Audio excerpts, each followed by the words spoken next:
here for the language and mind presentation, and as you can see, there are 6 members in our group. And I don't talking about speech perception today.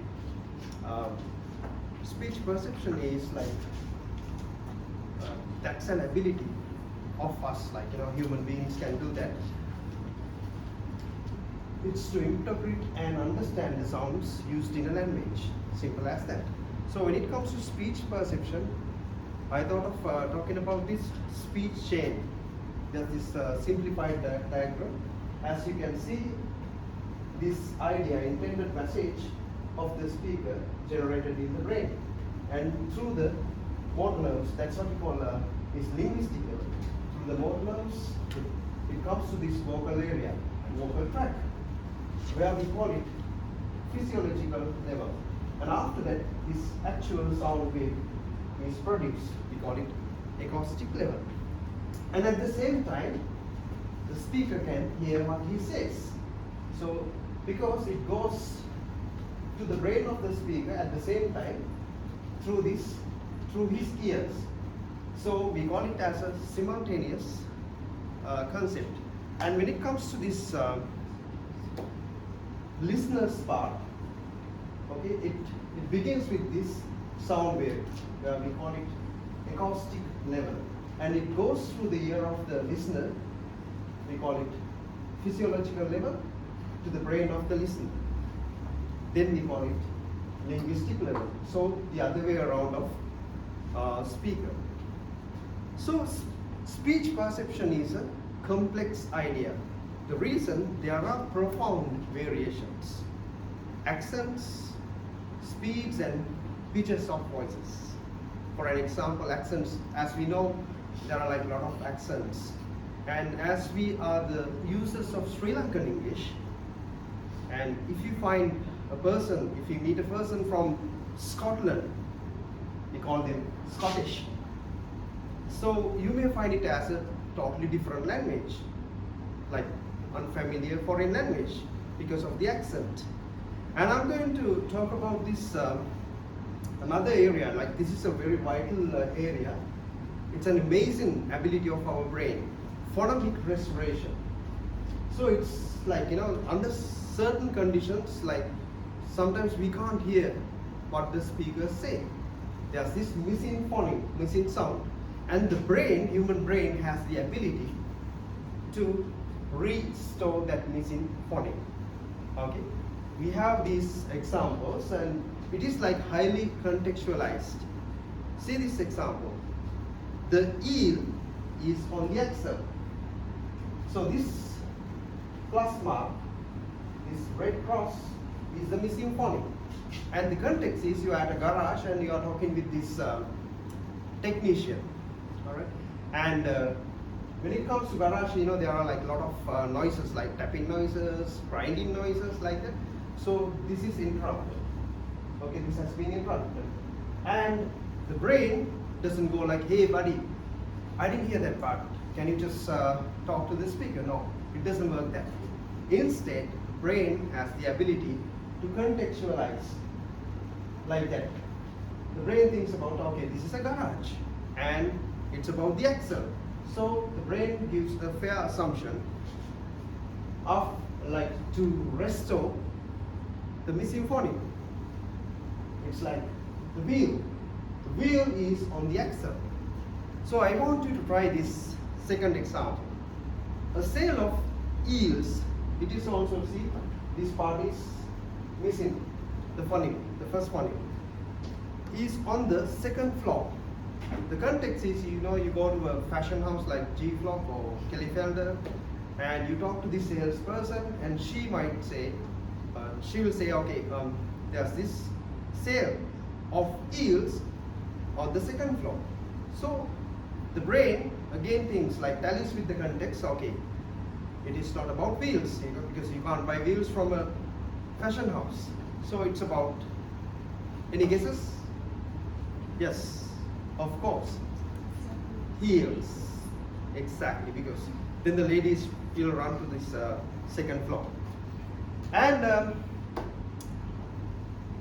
The other concept, word recognition. As you can see in the title itself, it's about recognizing words without any hesitation, effortlessly. And it is also known as isolated word recognition because it involves readers' ability to recognize words individually without referring to similar objects or similar words for contextual help. And when it comes to word recognition, there are some sort of techniques that we use them for reading skills. We can enhance reading skills by using these techniques. I have given one example. This is creating flashcards appear at a high frequency. The flashcards are moving quickly, and you have to read what is in them. And as a result, this reading ability of a person can be enhanced. And the other thing is, on top of that, these kind of techniques, word recognition techniques, can be used to treat people like diseases like dyslexia. Okay, there is a certain advantage. And now I've been talking about this speech perception and word recognition. And my colleagues will talk about the combination and the relationship between speech perception and word recognition and the other related areas like universal grammar, mental lexicon, so on. So I would like to call upon Rebecca to talk about another vital point. Thank you.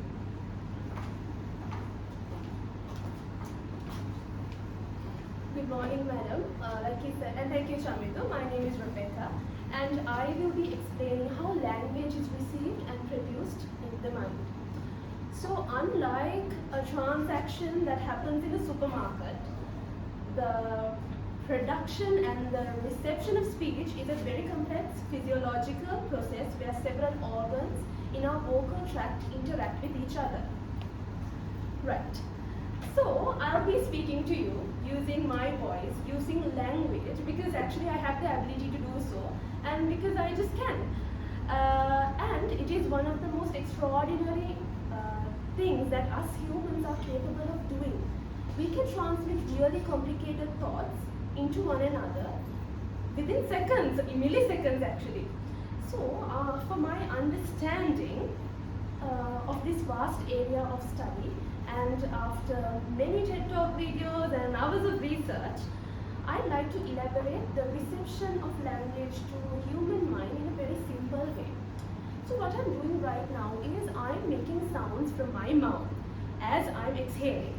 And those tones and puffs and hisses are creating a vibration in the air, and they travel to your good eardrums, and once they hit your eardrums, your brain takes those air vibrations and magically converts them into thoughts.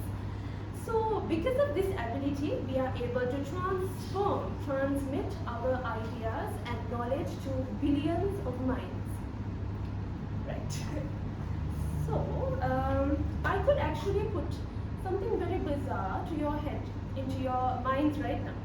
So, for example, I could say I saw a dream last night of a jellyfish and an octopus dancing hand in hand out of space, solving string theory. Unless you're a peculiar person, I'm pretty sure none of you all, thought of this before. So I just put that thought into your mind using language. So what is language? Language is, as you can see, and it is generally believed, that language is the principal method of communication consisting of words used in structured and conventional ways conveyed by speech, writing, and gestures. There are over 7,000 languages in the world across the globe with different sounds, vocabularies, and different structures. Right.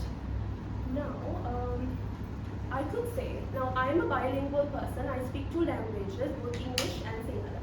So one person can walk up to me and say, Jane had a music lesson yesterday.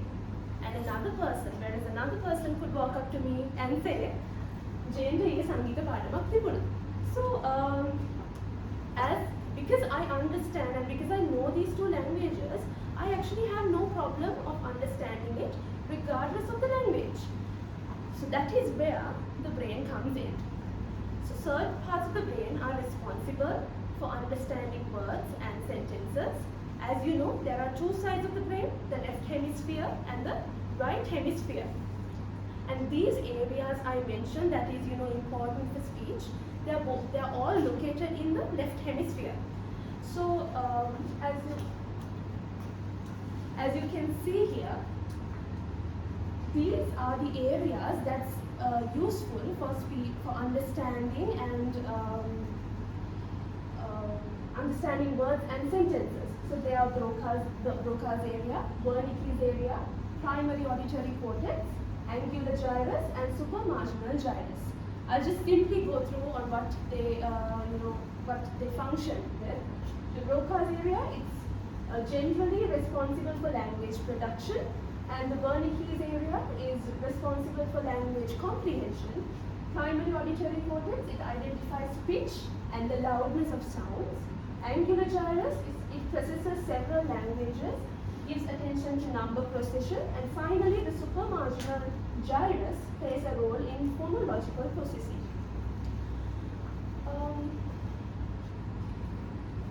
So in conclusion, without the brain there would be no language at all. The human brain has a few areas that are specific for language processing and production. Now I would like to ask you a small question. What will happen if either one of these areas doesn't function together? What will happen if they don't, work hand in hand, work together as a team?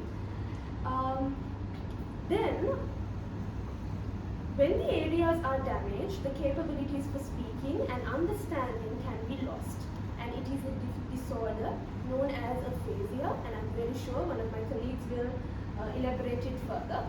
Therefore, these areas must function together in order for a person to develop when using and understanding the language. So now I would like to call upon Chathuri to talk about her topic.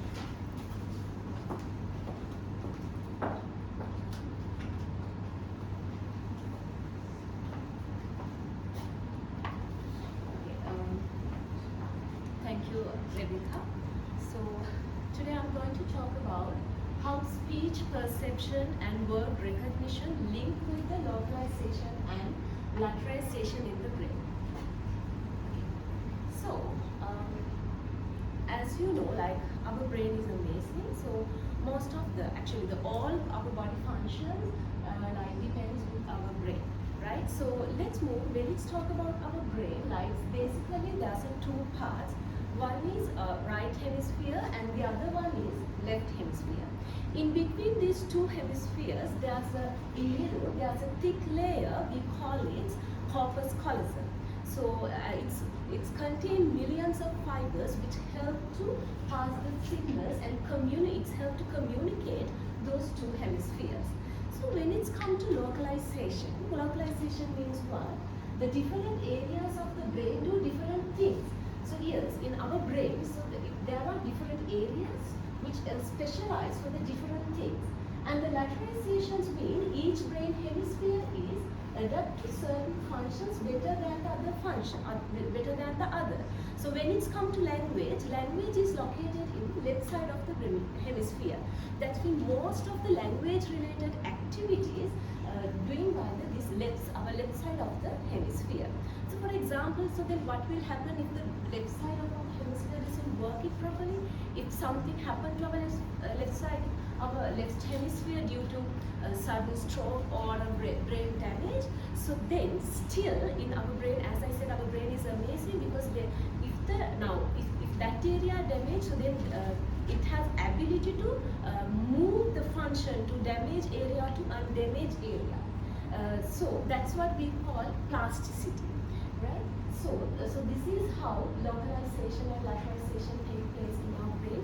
So let's move on to my next slide. So this is left hemisphere. Basically, when it's come to language, left hemisphere we can divide it into Broca's areas and Wernicke's area, which is related to language-related functions. So the Broca's area is area involving production of the understanding speech. If I further explain, the main task of the broadcast area is to generate the meaningful language so that the person can speak sensibly fluently. Broadcast area also help to explain the thoughts into word even. So when it's come to Wernicke's area is involved in speech processing and understanding the language. If I simply define it further, the Wernicke's area understands the statement made by the speaker. The Wernicke's area is the area where we understand the language. So let's move on to my next slide. So imagine if something happened to broadcast area and the Wernicke's area due to there can be something sudden stroke or gunshot or automobile accidents. So there can be damage our broadcast area or our Wernicke's area. So then what will happen to our speech and the word recognition functions? So broadcast, we call if something happened to broadcast area, so then language get disorder, so we call it broadcast aphasia. So the person who have the broadcast aphasia, so actually they can understand what other people said. But the only thing is, it's difficult for them to produce their language, respond. So sometimes most of the broadcast area, they're weak grammatical, they can't form the grammatical correct sentence, and also like most of their sentences, like their word, they drag the word like I, E, so like that can, so I like cat, so broadcast area, like they drag the word. And also there are trouble with the writing and difficulty in reading as well. So then when it's come to Wernicke's area, actually those people even they can't understand anything. They can't understand the meaning what other people say. So there are like they come up with the long sentence. If someone asks something, like the respondents come with like long sentence, some sentence they made the words by themselves. So there's no meaning at all. So throughout my slide, so I explained how speech perception and word recognition affect to the localization and lateralization in the brain. So I would like to call upon Shannon to speak about how speech is understood.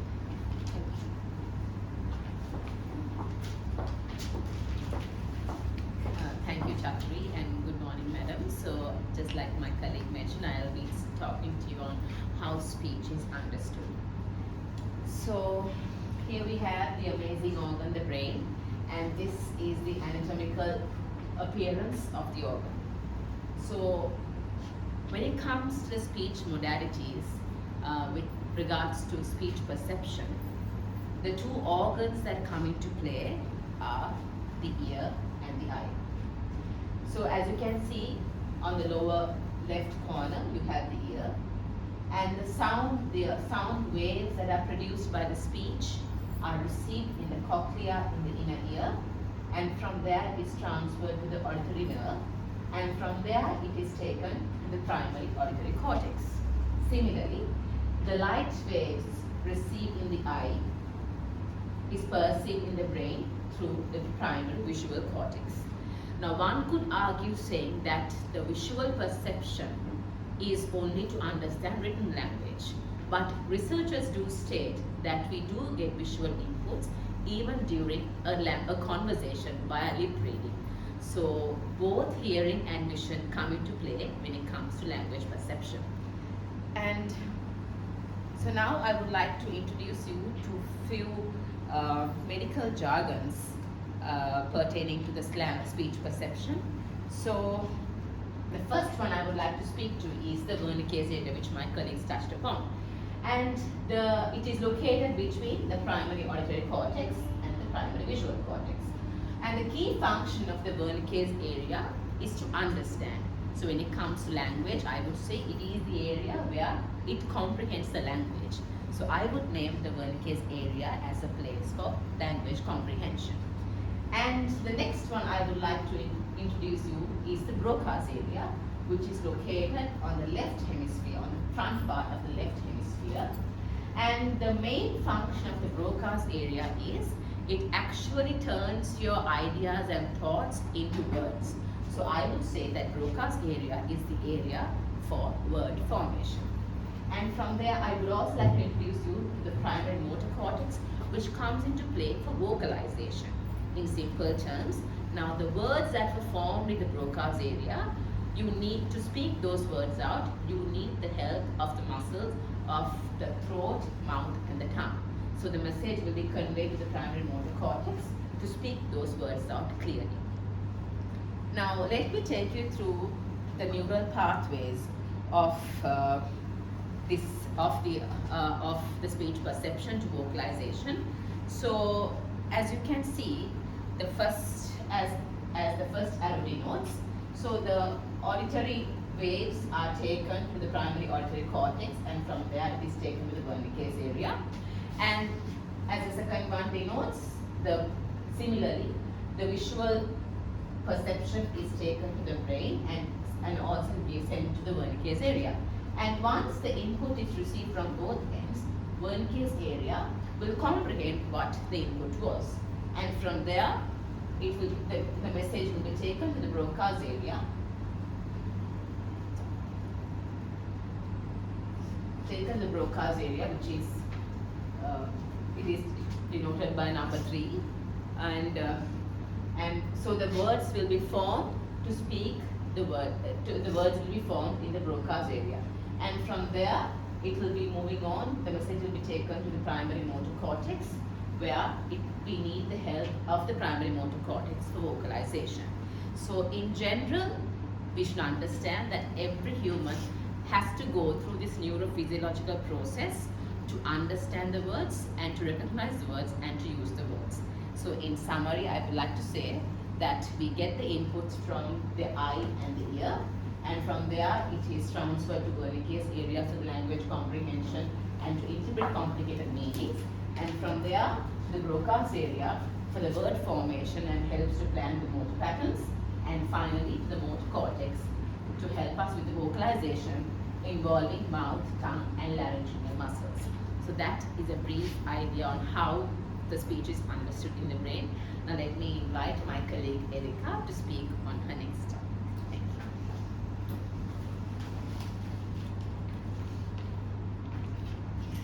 Good morning, madam, and thank you, Shannon. In my part of presentation, I'm going to speak about mental lexicon and how it links with speech perception. Have you ever heard of walking libraries? Yes, there are walking libraries. Human beings are walking libraries, or Homo sapiens are walking libraries. That means we are walking libraries. Now I will explain why I made this statement. In day-to-day life, where do we store our information?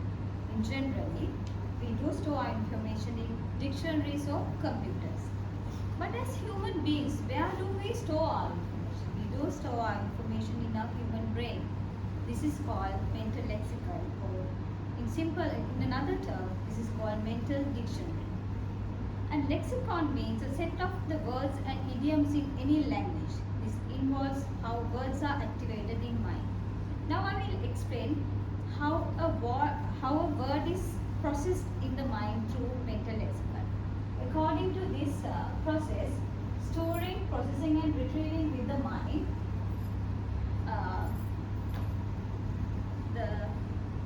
as the form, as the meaning of uses.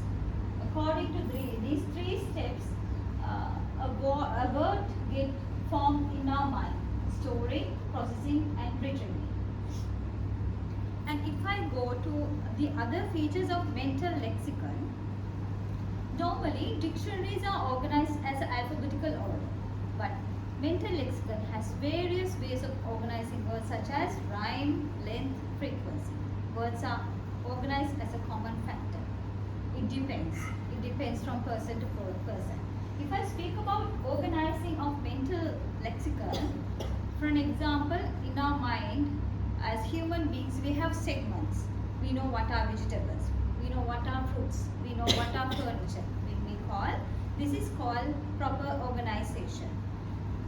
And it depends from each person to person. If I speak about this example, book, I might recall it as a school, but my colleague will recall it as a library, and another person will recall it as a university. So it depends, it's well organized, and it is unlimited. It keeps changing constantly. If we speak about mental lexicon and the link between speech perception, I will first explain a brief discussion about a speech perception. Interpreting and understanding what someone says. Speech perception actives in the speech perception. Here the active unit is different. It is with bundle of acoustic properties.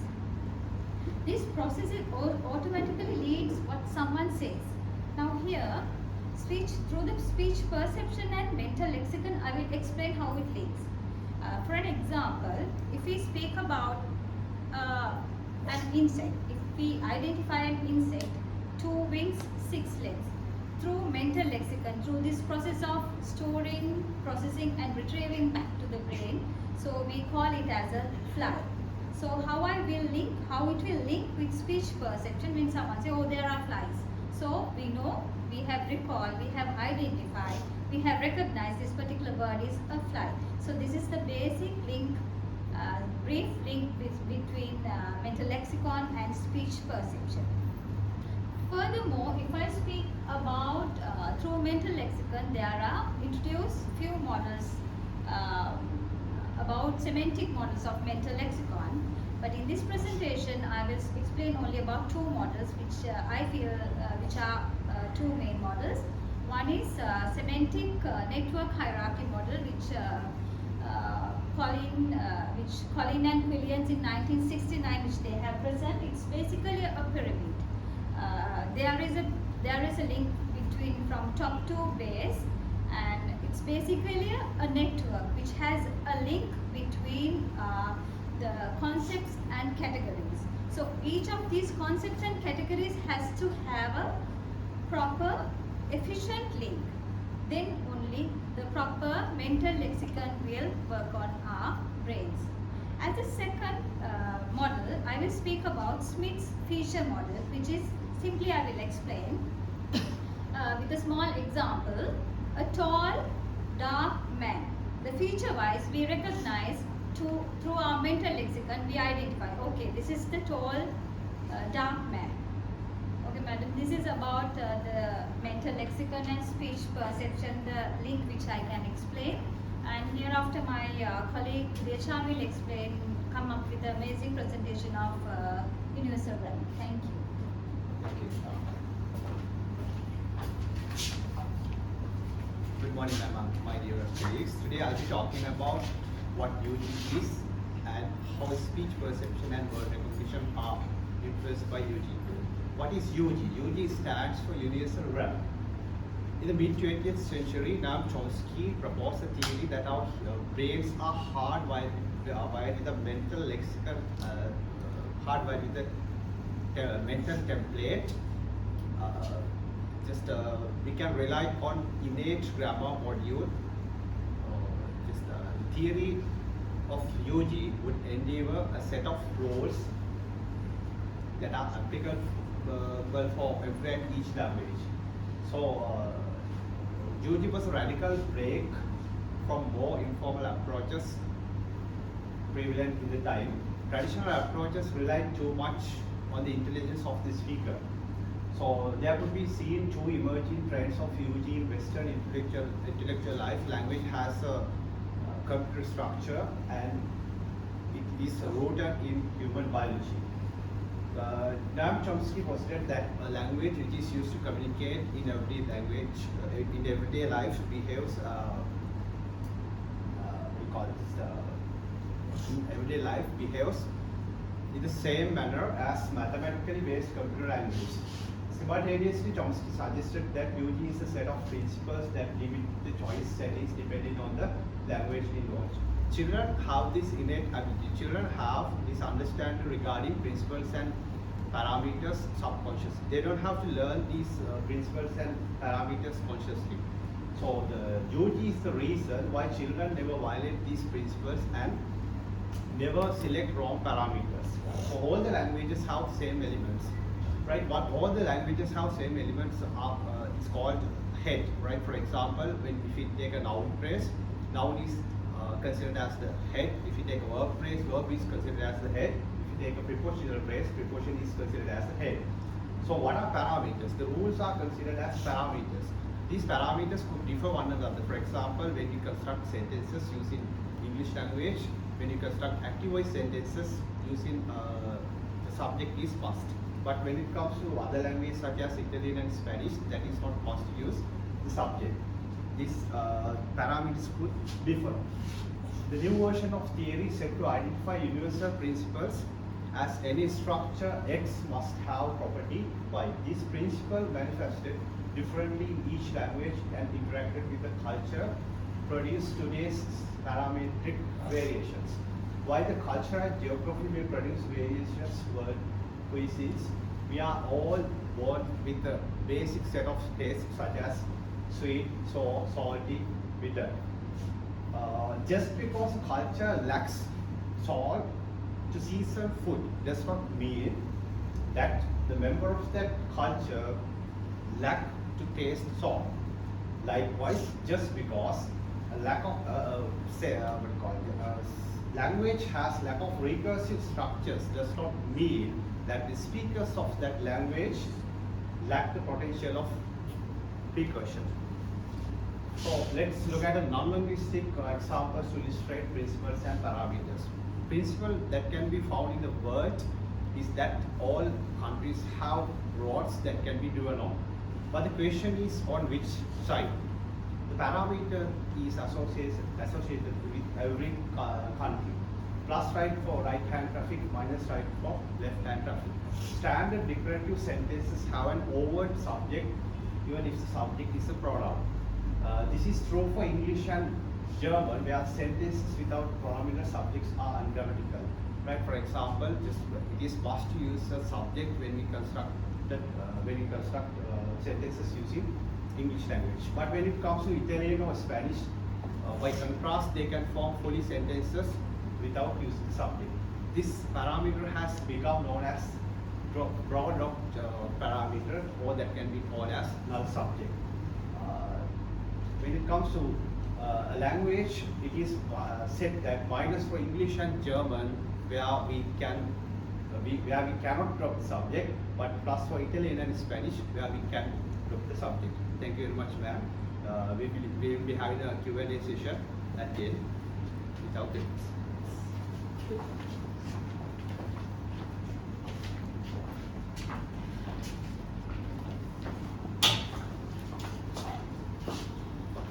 So, yeah, you guys did a great job. Wonderful. The presentations are really nice. Anyway, you are the first, no? So it's anyway the best. Because I have no comparison so far. So I have 3 questions.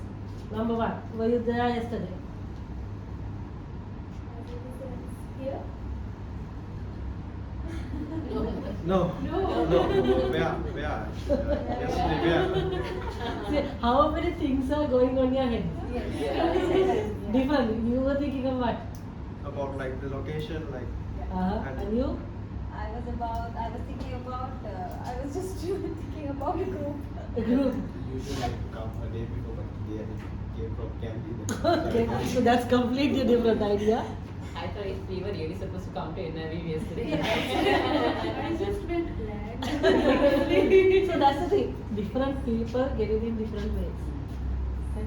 I didn't mean anything. I just gave you the question knowing that you will understand how people see things. The other question is the word birds. What does it click in your mind? The first click that came to your mind when I said birds. This countdown. Yeah, this competence is exactly. I thought the same thing. You were thinking of flying something, Yeah. and you're thinking about the computer. See, that is the specialty of our brains, right? It relates to different things.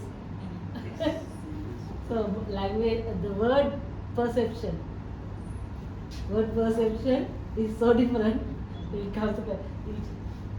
So the last one is.